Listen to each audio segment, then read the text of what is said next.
Friends, welcome to study with crazy Guru. Friends, आज हम DRDO septum 10 A&A exam की तरफ से job notification stenographer, clerk, driver, stenographer, clerk, driver और fireman पे निकला है। 1061 पोस्ट निकला है। कितना है? 1061 पोस्ट निकला है। तो उसमें हम जनरल इंग्लिश का टेस्ट सीरीज स्टार्ट किए हुए हैं। जनरल इंग्लिश से आपको 20 क्वेश्चन आपको जनरल इंग्लिश से देखने को मिल जाएगा। तो क्या करना है, study with crazy Guru channel पे नए हैं, चैनल को सब्सक्राइब कर दीजिए। और प्ले लिस्ट बना हुआ है। क्या बना हुआ है? Play list. प्ले लिस्ट में जो जो सीरीज है, क्वेश्चन का सीरीज है, जो कि टेस्ट सीरीज 1 से 25 तक प्ले लिस्ट में बना हुआ है, वहाँ से आप लोग तैयारी कर लीजिए। और ये 26 का क्वेश्चन है। और जितना भी क्वेश्चन हम आपको क्वेश्चन बताए हैं, क्वेश्चन इसी तरह क्वेश्चन आपसे एग्जाम में पूछे जाएंगे। और सेम टू सेम क्वेश्चन आपको जो एंटोनिम बताए हैं, सिनोनिम बताए हैं और इडियम्स बताए हैं, इडियम्स फ्रेजेज जो बताए हैं, question same to same question आपको एग्जाम में छपेंगे। तो आपको क्या करना है, तैयारी को बेहतर बनाइए, क्योंकि आपका पेपर जो है मार्च में पेपर लेने की संभावना है। मार्च में आपकी पेपर ले लिए जाएंगे। देखिए, टोटल नंबर ऑफ क्वेश्चन आपको 75 रहेगा। 75 क्वेश्चन आएंगे। 1 क्वेश्चन 1 मार्क्स का रहेगा और 1 आवर का एग्जाम है। 1 आवर का एग्जाम है, मतलब 60 मिनट में 75 क्वेश्चन करना है। और सीबीटी मोड मीन्स क्या? आपका जो एग्जाम है, आपका एग्जाम आपका ऑनलाइन मोड में एग्जाम होगा और निगेटिव मार्किंग नहीं है। तो बोले ऐसा निगेटिव मार्किंग नहीं है मतलब क्या? निगेटिव मार्किंग नहीं है तो आपको 75 का 75 क्वेश्चन करके ही आना है। स्टार्ट करते हैं। ओ से पहले बताइए, देखिए ये नंबर है 7564864459। ये आप नंबर है। कोई भी डाउट हो, जो कोई टॉपिक से रिलेटेड हो, क्वेश्चन से रिलेटेड हो, तो व्हाट्सएप के माध्यम से आप लोग पूछ सकते हैं या कमेंट में लिख सकते हैं और इसका जवाब आपको दे दिया जाएगा। और ई बुक लेना हो तो आप इस नंबर से ई बुक प्राप्त कर सकते हैं। कितना बार आपको बता दिए हैं। और ई बुक में क्या है कि आपको जो सिलेबस के अनुसार उसमें क्वेश्चन प्लस थ्योरी दिया हुआ है। चलिए, आज का फर्स्ट क्वेश्चन पे आते हैं। फर्स्ट क्वेश्चन क्या है? देखिए, read is sentence to find out whether there is any error in it. The error, if any, will be in one part of the sentence. The number of that part is the answer. If there is no error, the answer is, आप option D भी answer choose कर सकते हैं। क्या question बोला है इसका? देखिए, इसमें है, देखिए पूरा सेंटेंस आप पढ़िए, पूरा सेंटेंस पढ़िएगा।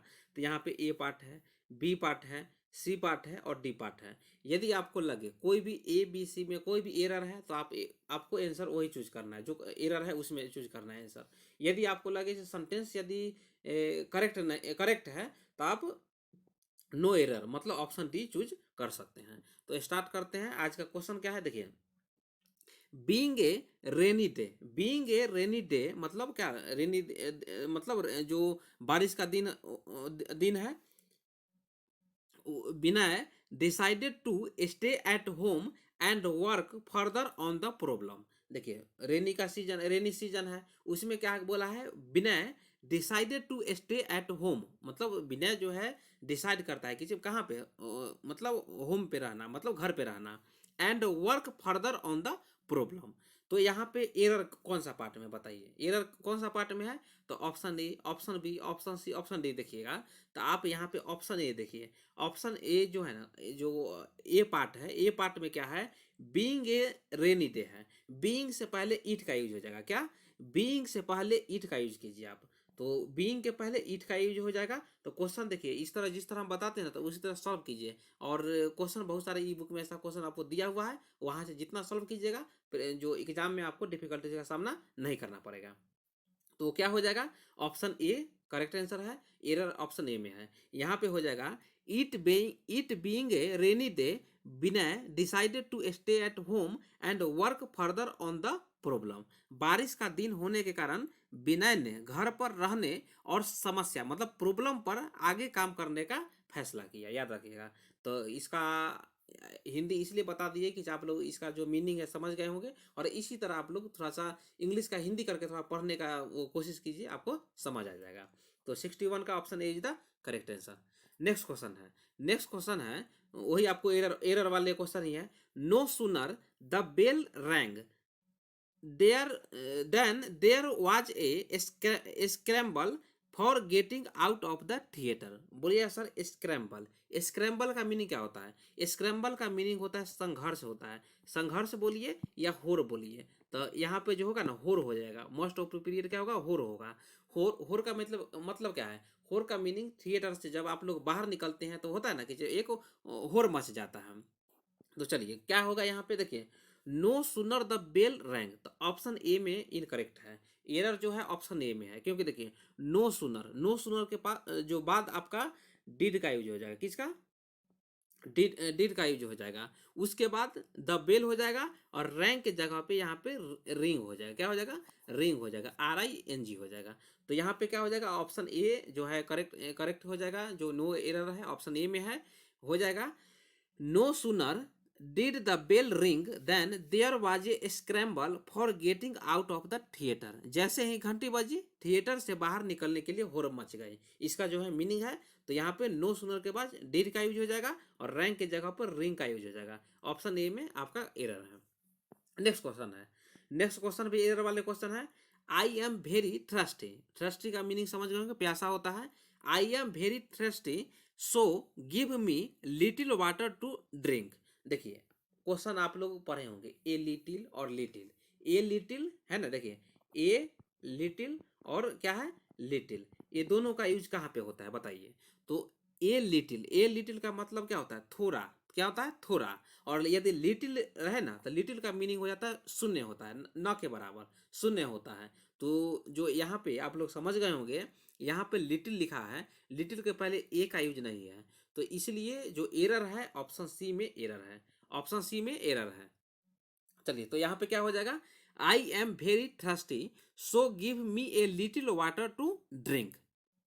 मुझे बहुत प्यास लगी है, इसलिए मुझे थोड़ा पानी पिला दो। तो इसका जो मीनिंग हो गया। और आपको बता दे यहाँ पे क्या है, यहाँ पे लिटिल दिया है, लेकिन लिटिल से पहले ए का यूज हो जाएगा। ए लिटिल, ए लिटिल का मीनिंग आपको बता दिए। ए लिटिल का मीनिंग क्या हो जाएगा? ए लिटिल का मीनिंग हो जाता है मतलब थोड़ा सा। तो option C is the correct answer. Next question पे आते हैं। नेक्स्ट क्वेश्चन है, choose the one which best expresses the meaning of the idiom या फ्रेज। देखिए इडियम या फ्रेज, 2 या 3 क्वेश्चन 20 क्वेश्चन में से आपको इडियम या फ्रेज से क्वेश्चन पूछे जाएंगे। बोलिए सर इडियम्स। इडियम्स का मीनिंग आप लोग समझ गए होंगे। सामान्य हिंदी में आपको क्या पढ़ना है? जनरल हिंदी में आपको पढ़ना है, इसका मुहावरा होता है। इडियम्स का हिंदी क्या होता है? मुहावरा होता है। और फ्रेज का मीनिंग क्या होता है? वाक्यांश होता है। तो क्या है? ए बेकर्स डोजन। ए बेकर्स डोजन इसका मीनिंग क्या होता है? देखिए ए बेकर्स डोजन इसका मीनिंग हो जाता है मतलब संख्या में 13 है। संख्या में 13 है तो क्या होता है? 13। 13 है ना, 13 मतलब 13 हो गया। Option C is the correct answer. तो ये याद रखिएगा, ऐसा क्वेश्चन देखने को मिल जाएगा। और ये जो क्वेश्चन है ना बहुत सारे एग्जाम में पूछे गए हैं। तो ये क्वेश्चन आपके लिए VVI है, ऐसा क्वेश्चन देखने को मिल जाएगा। तो a baker's dozen 13, option C is the correct answer. Next question देखिए। नेक्स्ट क्वेश्चन है, choose the one which best expresses the meaning of the idiom या फ्रेज।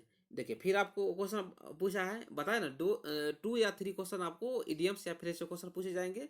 क्या है क्वेश्चन? है to have full hands. To have full hands इसका meaning क्या हो जाएगा? इसका मीनिंग हो जाएगा पूरी तरह व्यस्त होना, है ना। यहाँ पे क्या है देखिए, टू हैव फुल हैंड्स मतलब पूरी तरह व्यस्त होना। तो इसका जब आपको क्या करना है, इडियम्स के बाद आपको चारों ऑप्शन देख लेना है। चारों ऑप्शन मीन्स क्या? देखिए option A, option B, option C, option D देखना है। तो इसमें जो ऑप्शन ए जो है ना, ऑप्शन ए जो है, option A is the correct answer. Option A correct answer होगा। बोलिए sir option A correct answer क्यों होगा? देख लीजिए यहाँ पे क्या है, to have full hands, to be fully occupied मतलब पूरी तरह व्यस्त होना। दोनों का जो मीनिंग होता है एक ही होता है, इसलिए option A is the correct answer. Option B में क्या है? To be rich. To be rich मतलब समझ गया, धनी होने के लिए। उसके बाद क्या है? To be in lot of troubles. Troubles का मीनिंग क्या होता है? मुश्किल में होता है, तो बहुत परेशानी में होना, ऐसा भी नहीं है। To lead an easy life. To lead an easy life मतलब एक इजी जीवन, मतलब एक इजी लाइफ जीने के लिए, तो ऐसा भी नहीं है। तो इसीलिए 65 का option A is the correct answer. Next question पे आते हैं। नेक्स्ट क्वेश्चन क्या है देखिए, find the correctly spelled word. तो देखिए फ्रेंड्स आपको क्या करना है, स्पेल्ट बोल रहा है या इन स्पेल्ट बोल रहा है, मतलब गलत बोल रहा है या आपको सही करेक्टली बोल रहा है या इनकरेक्टली बोल रहा है, तो आपको क्वेश्चन सही से पढ़ना है। तो यहाँ पे क्या बोला है, करेक्टली वर्ड बोला है। तो ऑप्शन ए देख लीजिए, देखिए ऑप्शन ए देखिए, ऑप्शन बी देखिए, ऑप्शन सी देखिए, ऑप्शन डी देखिए। तो ऑप्शन ए जो है ना, ऑप्शन ए आपका करेक्ट आंसर हो जाएगा। क्या है देखिए, इनक्यूबेंट, बोले सर इनक्यूबमेंट, इनकम्बेंट क्या है, INCUMBENT। इनकम्बेंट का मीनिंग होता है पदधारी होता है, क्या होता है, पदधारी होता है। तो option A is the correct answer. देखिए तो 66 का ऑप्शन ए करेक्ट हो गया। नेक्स्ट क्वेश्चन पे आते हैं। नेक्स्ट क्वेश्चन है find the correctly spelled word. फिर देखिए आपको क्या कर रहा है, करेक्टली बोल रहा है। तो ऑप्शन ए देखिएगा ना, ऑप्शन ए जो है बजटरी, तो बजटरी BUDGETARY, देखिए ऑप्शन ए सही है, क्योंकि यहाँ पे क्या है GETRY, तो ऐसा गलत है, TARY होता है। फिर यहाँ पे क्या है, जी के पहले डी का यूज नहीं है, तो डी भी गलत है। उसके बाद यहाँ पे ए यूज नहीं है, ई का यूज किया गया है, टी के बाद ए भी गलत है। तो option A is the correct answer होगा। बजटरी, बजटरी का मीनिंग क्या होता है, रिलेटिंग टू और in accordance with an estimate of income and expenditure, income and expenditure is called budgetary होता है, मतलब बजटी होता है। तो 67 का option A is the correct answer हो गया। नेक्स्ट क्वेश्चन पे आते हैं। देखिए नेक्स्ट क्वेश्चन आपको बता दें, देखिए क्वेश्चन इसी तरह क्वेश्चन पूछे जाते हैं। क्वेश्चन है choose the word opposite in meaning to the given word. बोलिए सर ओपोजिट, ओपोजिट का मीनिंग क्या, ओपोजिट का मीनिंग आप लोग समझ गए होंगे, एंटोनिम बोला गया है, क्या एंटोनिम बोला गया है, एंटोनिम। तो आप समझ गए एंटोनिम। और सिनोनिम का मीनिंग क्या होता है, समानार्थी शब्द होता है, मतलब सेम वर्ड होता है, सेम मीनिंग का वर्ड होता है। और यहाँ पे बोला ओपोजिट, तो क्वेश्चन सही से पढ़ना है। और 2 या 3 क्वेश्चन भी आपको सिनोनिम एंटोनिम से देखने को मिल जाएगा। और जितना हम पढ़ाए हैं, जितना वीडियो में अभी तक 26 लेक्चर बताए हैं, और भी लेक्चर हम आपके लिए लाते रहेंगे इसी तरह। तो जितना हम पढ़ा रहे हैं उसी में से क्वेश्चन आपको जो सिनोनिम है, एंटोनिम है और इडियम्स है, क्वेश्चन वहीं से पूछे जाएंगे। चलिए तो देख लेते हैं क्या है। देखिए क्या है, रिलेंटलेस, RELENTLES, रिलेंटलेस। बोलिए सर रिलेंटलेस का मीनिंग क्या होता है बताइए। रिलेंटलेस का मीनिंग होता है, रिलेंटलेस मीन्स क्या हो गया, नॉट स्टॉपिंग और getting less strong, not stopping और गेटिंग लेस स्ट्रॉन्ग, मतलब दयाहीन और कठोर होता है। तो चलिए इसके बारे में हम देख लेते हैं। तो ऑप्शन ए में क्या दिया है ये देख लीजिए, ऑप्शन बी देख लीजिए, ऑप्शन सी देख लीजिए, ऑप्शन डी देख लीजिए। तो ऑप्शन ए क्या है, मर्सलेस, क्या है मर्सलेस। बोलिए सर मर्सलेस का मीनिंग क्या होता है, मर्सलेस का मीनिंग हो जाता है बेरहम बोलिए या निष्ठुर बोलिए। तो ए है, नहीं होगा, समझ गए। तो क्यों, क्योंकि ए क्या बोला है आपको, रिलेंटलेस है, रिलेंटलेस का मीनिंग आपको बता दिए थे, कठोर होता है। और यहाँ पे क्या है, उसका ओपोजिट बताना है, क्या बताना है, उसका ओपोजिट बताना है। तो क्या है मर्सीलेस, मर्सीलेस की मीनिंग आपको बता दिए, कठोर बेरहम होता है या निष्ठुर बोलिए। उसके बाद ऑप्शन बी में क्या है, इल्डिंग, इल्डिंग का मीनिंग क्या होता है, इल्डिंग का मीनिंग होता है नर्म होता है। तो देखिए कठोर का क्या होता है, नर्म होता है। तो इसीलिए रिलेंटनेस है, उसका जो ओपोजिट मीनिंग है, इंटोनिम है, option B is the correct answer. उसके बाद देखिए ऑप्शन सी, ऑप्शन सी क्या है, मोनोटोनस। बोलिए सर मोनोटोनस, मोनोटोनस मीन्स क्या होता है, मोनोटोनस मीन्स हो जाता है आपको क्या होता है, नीरस बोलिए या एक सुराह बोलिए, क्या होता है, नीरस बोलिए, नीरस है। मोनोटोनस का मीन्स क्या बता दिए, नीरस है, मतलब lacking in variety and in interest है। उसके बाद क्या है, इन इंसिसिव, इंसिसिव का मीनिंग क्या होता है, इनसाइसिव, इनसाइसिव का मीनिंग हो जाता है भेदक या काटने वाला होता है। तो ऑप्शन 68 का option B is the correct answer. Next question देखिए। नेक्स्ट क्वेश्चन है choose the word opposite in meaning to the given word. फिर देखिए ओपोजिट बोला है, तो आपको बता दिए ओपोजिट का मीनिंग क्या होता है, एंटोनिम होता है। देखिए एंटोनिम होता है, और 2 क्वेश्चन या 3 क्वेश्चन देखने को मिल जाएगा एंटोनिम सिनोनिम से, आपको पहले भी बता दिया है। क्वेश्चन है क्या, फॉरबियरेंस। बोलिए सर फॉरबियरेंस, ये याद कर लिया, बहुत सारे एग्जाम में पूछे गए हैं। फॉरबियरेंस, तो फॉरबियरेंस का मीनिंग क्या होता है, देखिए फॉरबियरेंस का मीनिंग हो जाता है धैर्य बोलिए या सहनशील बोलिए या सहिष्णुता बोलिए, सहिष्णुता बोलिए। तो फॉरबियरेंस का मीनिंग आपको बता दिए, patience self control, patience self control मतलब सहनशील। तो चलिए इसके बारे में देख लेते हैं। ऑप्शन ए में क्या है, पेशेंस। बोलिए सर पेशेंस, पेशेंस का मीनिंग क्या होगा बताइए। पेशेंस का मीनिंग हो जाता है धैर्य बोलिए या सब्र बोलिए, समझ गए हैं। तो इसका मीनिंग आप लोग समझ गए होंगे, धैर्य या सब्र। उसके बाद क्या है, ऑप्शन बी है self control. Self control, self control का मीनिंग क्या है, आत्मसंयम। उसके, सॉरी फ्रेंड्स, तो सेल्फ कंट्रोल नहीं होगा। उसके बाद क्या, इंटॉलरेंस, तो इंटॉलरेंस भी नहीं होगा। उसके बाद क्या है, प्रीफरेंस। प्रीफरेंस का मीनिंग क्या होता है, पसंद होता है। और क्या है, इंटॉलरेंस। इंटॉलरेंस का मीनिंग क्या होता है, असहिष्णुता होता है। तो नहीं है, तो इसका असहिष्णुता होगा।